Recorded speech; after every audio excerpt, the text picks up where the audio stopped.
When we talk about being created beings who have rights and the fact that we have a relationship with our Creator, that means we have to have the right to follow the dictates of our own conscience. In fact, the Pennsylvania Constitution begins with an entire set of rights, and right to conscience, that you cannot be forced by any human authority whatsoever to violate the dictates of your conscience, is written right into our state constitution.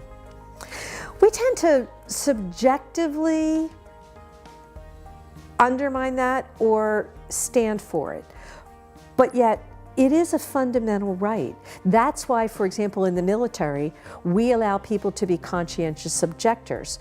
Those folks, whether they were Quakers or pacifists for some other reason, who said, you know, I can't, in my religious beliefs, participate in a military exercise. And we allow those folks to live within the dictates of their conscience. Now, it's an opt-out process. You can't be forced to do something that violates your conscience, so you may abstain. We're losing that today. It's kind of interesting when the Trumps were elected, Mrs. Trump as the incoming First Lady, some designers said that they did not feel that they could design dresses for her because it would violate their belief system. I may or may not agree with their position, but I agree with their right to not do something that they didn't want to do. Why didn't we extend that same right to those who didn't want to bake a cake for a marriage that they did not think was in keeping with their religious beliefs? Why do we attempt to infringe on the rights of healthcare workers to not participate in abortion or euthanasia that they feel violates the dictates of their conscience?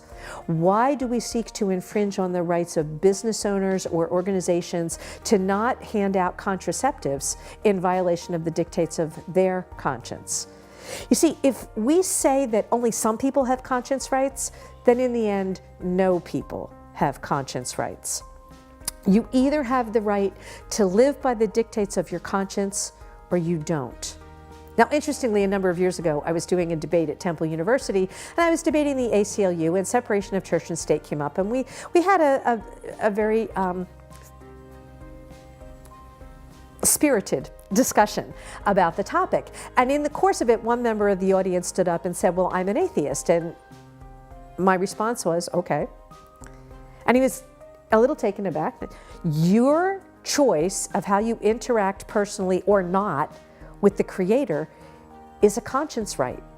And I would support your conscience right to not have a relationship or even an acknowledgement of the Creator. Why won't you support my right of conscience in the same way, to act in accord with the relationship that I have with the Creator? You see, it takes us back to that government of whim. If I can step on your conscience through a government action or coercion, then I can step on anybody's conscience.